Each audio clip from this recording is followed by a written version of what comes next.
What's up, everybody? Welcome to the CanesInSight podcast, powered by Anijar and Levine Accident Attorneys. I've been gone for a couple of weeks. Been waiting to talk to sources, give you the absolute latest on recruiting, and I will do so with the bank, give you everything on DJ Pickett, the board as it stands, the key targets that remain, all that. We will give it to you free here on the CanesInSight podcast.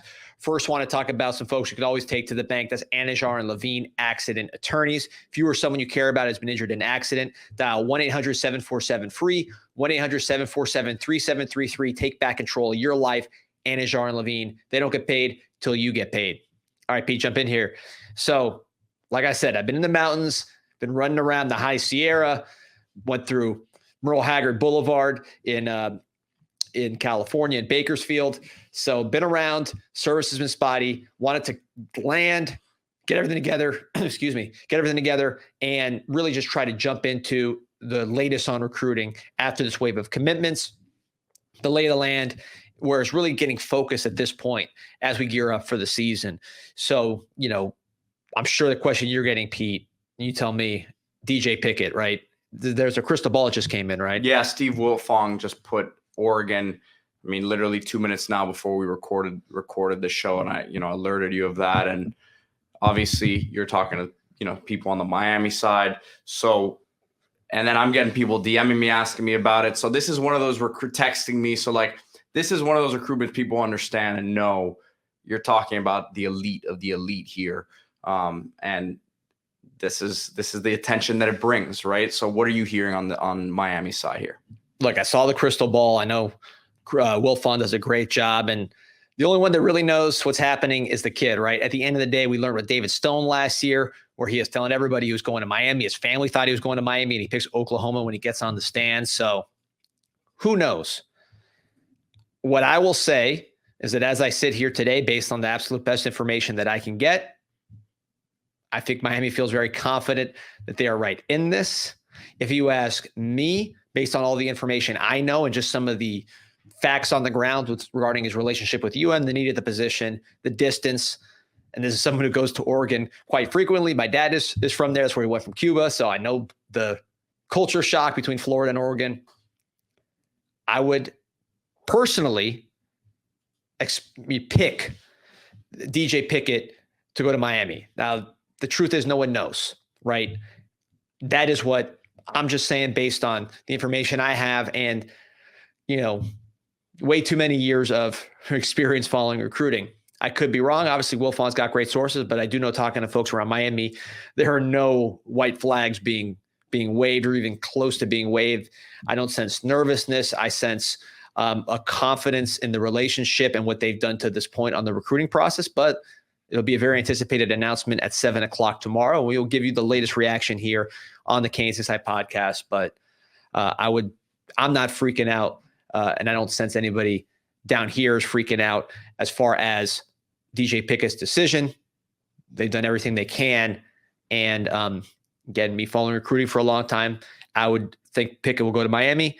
But again, after David Stone last year, nothing would surprise me. So stay tuned, and then CanesInSight forums will have instant reaction. It's either going to be, gifs of girls shaking their booties or some real sad, disappointed faces. But either way, there will be a lot of reaction on the CanesInSight forums, canesinsight.com for free. Check it out, sign up, and be part of that decision, because when they go our way, it's a lot of fun. When they don't go our way, it's nice to commiserate. It's still a lot of fun. But again, I like where Miami is with DJ Pickett. Oregon's a real contender, but that would be my that's where my gut is telling me, my brain is telling me, and the info has done nothing to dissuade me of that belief. So, and D, you see here, I pulled up a tweet from this morning from DJ Pickett's father, Damian Pickett, here, and he says, "Where is home?" Has the 3 choices. So, listen, anticipation all around. Yeah, it will be fun to watch for somebody. So we'll see on that. Obviously, he's not the only recruit that is in the picture. So I just want to go through our board real quick and, really lock in on who Miami's targets are. Miami has put together now the base of its class. They're zeroing in on key targets. They have some momentum with some of these key targets. Some of those targets, I think Miami's going to try to flip throughout the year. So again, stay tuned to CanesInsight, and the bank will give you that information as fresh as can. And I'll give you right now the latest that I have on these positions. Like and subscribe to this podcast. I got to get back in the flow of these plugs. It's been a while, so I'm just practicing the plugs to make sure they go second nature. So at the running back spot, D, Gerard Pringle already in the class. Do you foresee them adding anyone else? Sorry, I think you mentioned previously that they were pretty content with Pringle at this point. Yeah, I think, look, quarterback, by the way, Luke Nickel, that's the quarterback. Yep. Running back, Gerard Pringle, they view him as a elite running back in the country. I think he's ranked in the top 10. Miami feels very, very good about him. Miami also likes Byron Lewis. He's definitely on the board. It's not a situation where he's dropped or he's, anything like that. But if you ask me, do I think Miami's going to get a second running back in this class? I don't see it. It could happen. I do not see it. I have not seen it, and sources have not dissuaded me from that belief. Wide receiver, I think Dalen Upshaw, that was a commit they wanted. He was always a take from the beginning, guy they really liked. So that was a guy they wanted, and they got. Put him in the boat. Very important get. 6 names to focus on as we head into the home stretch. Jamie French from Jacksonville Mandarin. Jerome Miles from Utah, decommitted from Ole Miss. Speedster, 10.5, sub 10.5 speed. Big time player, highly ranked recruit. Miami is in a lot of contact with him. Vernell Brown, maybe the top receiver in the nation from Orlando. Josh Moore, recent UF commit from South Florida. Dallas Wilson, Oregon commit. And that's basically who we're talking about. Dalen Upshaw plus those 6 names. That should have mentioned Tyler Williams, also Georgia commit in that 6. So first thing you notice, obviously a lot of those names are committed. Vernell Brown, I expect him most likely to pick Florida as he makes his decision here. Miami's going to recruit all of these committed players hard as they have success on the field, as they anticipate with Cam Ward and making it a very wide receiver friendly offense. They think they're going to be able to flip some of these guys. Those are the names they want, and they're not just waving a white flag because they're committed elsewhere. You will see pushing with those guys. Remember, Nye Carr flipped to Miami from Georgia in October, I want to say, after the Georgia Tech game. So these are the guys they want. They're not going to lower their quality of target. These are the guys that they want. Yeah, and you see Jamie French's highlights playing here, D. It's not a guy that we've talked about a whole lot. I think it seems like he's really coming into focus for Miami here, but dynamic player. And, you see him not only scoring touchdowns, but yards after catch for me is what really sticks out here. Jamie French is someone I really want to talk about. I saw him in overtime 7 up in Tampa, and I came on this show and I said, this guy, I knew he was good. He is better than I thought. He dominated that event with some of the best players in the country. Reminds me of a taller Jacoby George as far as just how smooth he is, his big hands, his ability to snatch the ball, to go get it, to change speeds, to look like he's not running that fast and then run by guys. Extremely impressed with Jamie French. And Canes fans, pay attention to this recruitment. It's been steady, but I feel that the communications have picked up. Texas just got a commit from a 5-star receiver, or a crystal ball for a commit for a 5-star receiver a couple days ago. I sense the arrow pointing up with Miami and Jamie French, and this is a big, big time player, a 5-star player nationally that Miami would love to add to this dynamic offensive class. Moving along here, D, tight end position, and they have a couple good ones committed there. Done deal. Brock Schott, Luka Gilbert, they love both of them. The more they talk to him, the more they see him in spring. Brock Schott was dealing with a little bit of injury. Luka Gilbert, outstanding in his spring. When they got a look at him moving around, the size of both these guys, check mark, no worries there. Offensive line, they really have, went on a nice run there in the last month and seem pretty happy with what they have, but I imagine they're still doing work there. Yeah, Jaden Wilkerson, Campbell, developmental tackles. TK Moe, a guy they really like as a developmental guard who might play earlier than the 2 tackles. And then Max Buchanan and CJ Alafatuli, potential instant impact guys. They're going to have a chance to compete at center right away. Buchanan can also play guard. Maybe SJ can play guard as well. But certainly Buchanan is going to have that versatility to play both. And I think both those guys are going to have a chance to play early if they can. Love all those guys, particularly those 2 on the interior. Really the 3 on the interior with TK Moe, I think, is the strength of this offensive line class. But I will say, if a guy like Zaire Addison, starts coming back into play a little bit, I think a guy like him is someone Miami would certainly, they're not going to stop recruiting him, and they certainly would love to add a player like that. That's like a +1 type of talent. Guy that we had on the show months back in the early spring, part of the recruiting process there, and came away very impressed with his, confidence in himself and obviously the athletic background. He would definitely be a nice piece if they can kind of snatch him later in the process here. Yep. That's what we switch gears here to defense. I wanted to talk about Canes, where you see the shirt. The spot where Miami fans shop, caneswear.com. If you are not local, go to Arrowhead Plaza and Davie. If you are local, great shops around there. I got a great Israeli place I go to around there. You got the Les Spadas Hoagies right down there. So you make a whole afternoon of it, shop, load up. But if you're not local, caneswear.com, super convenient. Load up for the season. You got to get your gear now for that opening game. It's going to come faster than you think. Get shopping, get ordering. They got all kinds of stuff, plus beach wear if you want to go out to the beach. Get your bathing suits, your coolers, your koozies, all that kind of stuff. Caneswear.com, the spot where Miami fans shop. The tackle, I said it on the last edition of The Bank. There were a lot of crystal balls flying for Miami in this position. I think this is a position where there's a lot of uncertainty.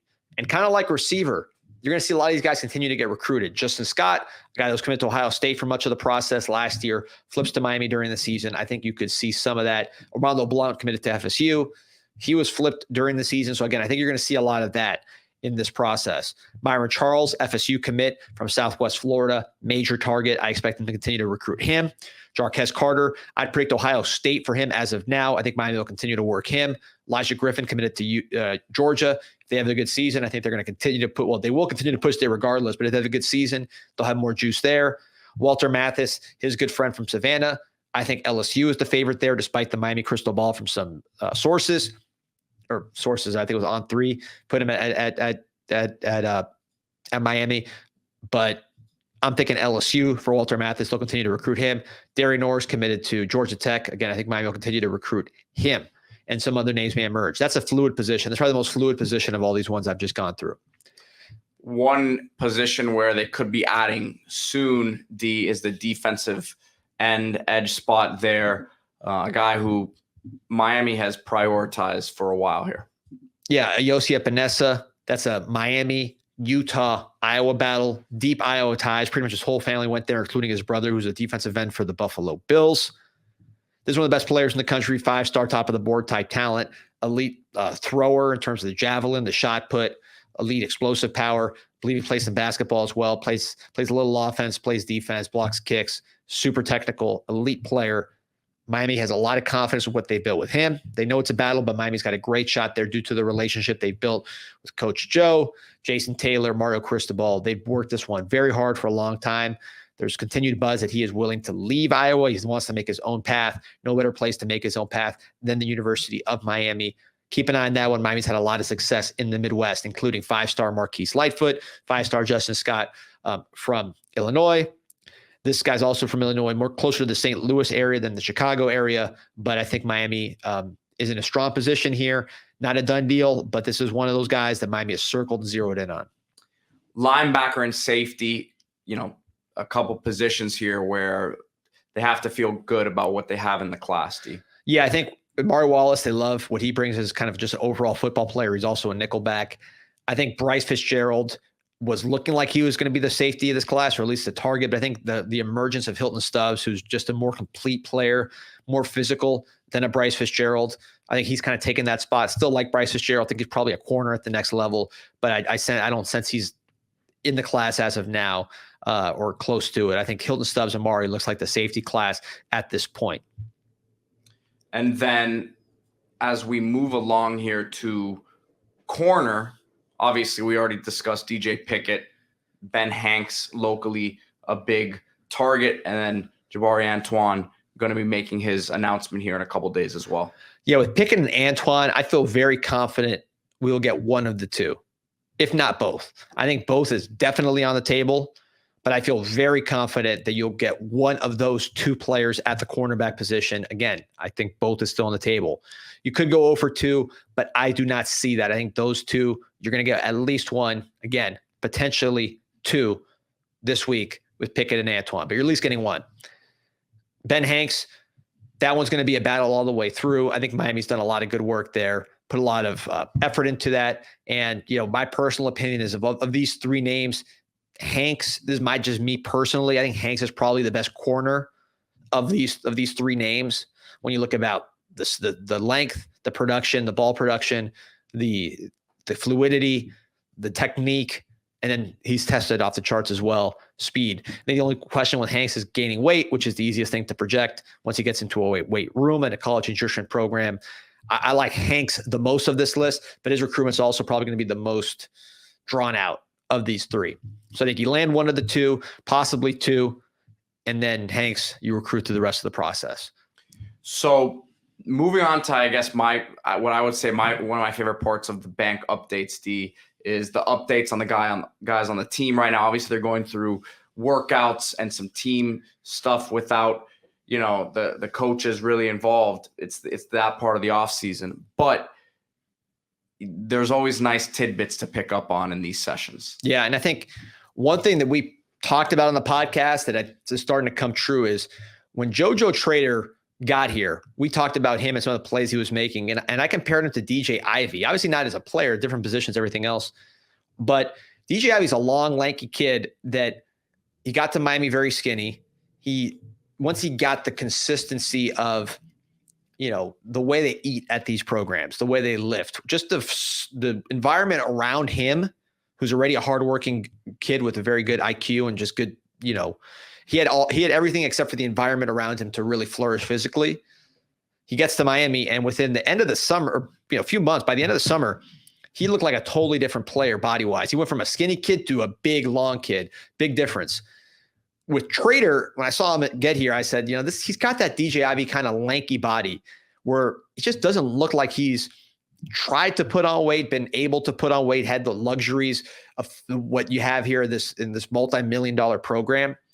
So I made that comparison. I said, I could see this guy taking off in the weight room because really when you watched him in spring, the fluidity was there, the route running, the big hands, the great ability to pluck the ball, one hand, two hand, go up and over guys, the body control. What you were missing was a little bit of the strength. And I think there was more speed in him than what he showed, although he was really running well. Fast forward, the reports you're getting on JoJo Trader. I saw Gabby posted similar things. He's hearing the same things. Trader is really making a leap weight room wise, conditioning wise, and then on the field. The smoothness hasn't gone away. The great hands, the body control, the ability to change speeds, that's all still there. The quickness, but now you have just more size and explosiveness, more power to his game. He's already 6 foot plus. I think he's about 6'1". Looks tiny compared to Jeremiah Smith, who looks like Julio Jones, but is still a bigger trained receiver.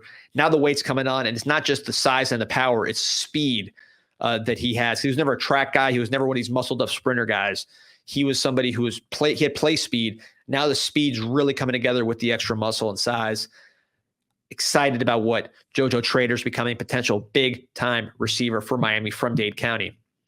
The defensive tackle is not normally a position that guys can come in early and be impact players, right? So you can get in the rotation a little bit, but I think that's why Justin Scott and Artavius Jones, people were disappointed they weren't able to be here during the spring because it could have really accelerated their process there. But with these two, you're talking about a different sort of gravy in terms of the physicals that they're bringing to the table. So what are the early returns on them? Yeah, no question. By the way, JoJo Trader, I said from Dade County. I know he played at Chaminade. He played at Central before. I'm not sure where exactly he's from. I think it's in the Miami Gardens area, which is close to the border. Let me know in the comments who claims JoJo Trader. But as far as Jones and Scott, like you mentioned, big, twitchy, super athletic guys, multi-sport guys who play offense and defense, skill positions on offense and then also defense tackle. Justin Scott, you saw him get carries. Running back, Artavius Jones, you saw him play tight end. Both of those guys have really nice basketball highlights. Justin Scott looks like a baller, quite frankly. Artavius Jones also has the state weightlifting title, so he's a powerful guy. And I'm told both of these guys look unbelievable as advertised in the workouts. Big, strong, twitchy, great attitudes. I mean, A+ physical on both of these players. I'd say Scott is probably further ahead from a technique standpoint, from a readiness to play standpoint. You wish both these guys were here in spring because they'd probably both be in the rotation already from what I'm hearing. Just, again, they haven't put the pads on, so you don't want to project too far, but just physically definitely belong. And really, they are so excited about these freshmen, the way they're being coached, their attitudes, the size, physicality. And, I know fans feel they hear that a lot, but I've heard it on the other side. Or maybe you'll say, yeah, we're excited about these guys. We're kind of worried about these guys. You're not getting that with this class. They are so pumped up. They were very pumped up last year on last year's class. I thought last year's class was a massive leap forward as far as the strength, the athleticism, the body types, the character. And I think you saw a Ruben Bain, elite player, Francis Mountainoa, elite player, Mark Fletcher doing what he did. So you had guys making an impact early at key positions, and you have guys that are going to make a key impact on this team as well from that class. They think this class is just a continuation of that from a size, athleticism, character standpoint, which you don't know the football in all these guys yet. The guys that were here in spring look like ballers. The guys that are here now, you got to wait to see what they look like in August. But you do know their size. You do know how they move, and you do know how they react to coaching and just their overall attitude. And I think all three of those categories, massive checks on all these guys, including the defensive tackles and the defensive ends. I heard they think they hit a royal flush at defensive end. We talk about Marquise Lightfoot, Cole McConaughey. Both guys played a lot in spring and looked really, really good in pads. Booker Pickett, who just got here, DJ Pickett's cousin, outstanding athlete, really looks the part. Elias Rudolph, love what he's bringing to the table at defensive end. Similar to Booker Pickett, just a freak athlete. And 6'5" plus, they love that group. They think that group is a grand slam. They hit on all of those kids. Again, the chances that all these guys pan out in Miami and are great players and get drafted in Miami uniforms, usually the numbers don't work out that way, but your chances of having a great defensive line room and a defensive end room are much higher when you have all the guys with something to bring into the table. Now you see who works hard, who stays clean, who stays healthy, all those things, but very excited about that room in particular. Yeah, and you got to stack those classes of that position. So. 100%. It's a rotation position. And P, one last guy I want to mention. Actually, I'll let you talk about him because this is a guy that caught your eye when you were at practice. Yeah, Darius Hayes. I just, again, in the portion of practice that I was watching, the first 20 minutes or so that we were allowed to watch, you see it flashing, the length, the size, and he hit someone in the hole, and the pop was, you heard it in the indoor facility. And, there's multiple things going on, but you heard it, 30 yards away, and it just looked different at the linebacker spot. He's lanky and tall, but has a real striking ability at that size. Yeah, and you see that on his high school tape. I think the story with Hayes, highly ranked recruit, top 100 recruit, I believe at some point, committed to Florida, from Largo, Florida. He gets to campus, and I think initially there was some of the people that were watching practice, and I saw this. I came, I did not see off-season workouts or anything like that. I did see the practices. The buzz going into the practices from some people who had seen the off-season workouts was, Hayes doesn't move as well as some of these other guys. We want to see him in pads. First couple practices, you don't see him in pads. Then the pads come on, and like Pete mentioned, he's popping pads. He's hitting people. He's being extremely physical and is more in his element as a thumping type of linebacker, an oversized, big linebacker with good instincts. So that's when he really, I think, came alive. This summer is really only workouts. There's no pads at all. So you wonder, how is he going to take a step back, or is he going to continue to move forward? And I've heard he's looking more athletic, more fluid. He's just kind of really taken to this offseason and showing more movement skills than people thought he had. We already know he could thump people. He likes when the pads are on. So as you continue to hone in on the athlete, he's 6'4". He's going to be an immense linebacker when it's all said and done. He has instincts. He can strike. This is a guy who, people get mad when I use SEC comparisons, but this is what's winning the championships. He's kind of your old school Alabama linebacker that's oversized. They're jumbo linebackers that they've had in the past that are like 240 plus and almost look like defensive ends, but can run and aren't necessarily edges either. They're run and hit, take on block linebackers. I think this is a guy who is trending in that prototype. Is he going to be that kind of player? We'll see. But all indications good with Darius Hayes as far as his direction. It's going to be a big fall camp for him, I think. Yeah, great updates all around. The team stuff's intriguing because obviously it impacts what's going to be going on here in a few weeks. And we got camp just around the corner here. So excited to hear even more of these updates coming in. But we're getting closer, man. So keep it locked on CanesInsight.com. Like this video, subscribe to the channel. You got anything else, D? No, just like, subscribe. big day tomorrow with Pickett. We'll be doing that breakdown. We're going to have some fun. But just a lot going on, man. We're going to have some Canes baseball updates coming up soon. The draft was this weekend, last couple of days. So we're going to get into that with Javi Salas. A lot of content coming up. I'm back in the saddle. We're going to be loading it up and bringing it to you. So like, subscribe, stay tuned, and then sign up for those CanesInsight.com forums. You will not regret it. It's all free, and it's addictive. 6.9 million posts and counting. Go Canes. Go Canes. This an insight to the Canes, and you know we ain't playing no games. Joaquin said dominate, so that's what we do. Home of the legends and 7th floor crew. Down in Miami where hurricanes brew. You here for the rumors, we bring you the news. Cause it's all about the you. And nobody do it like CanesInSight. Nobody do it like CanesInSight. Nobody do it like CanesInSight. Nobody do it like CanesInSight. It's CanesInSight.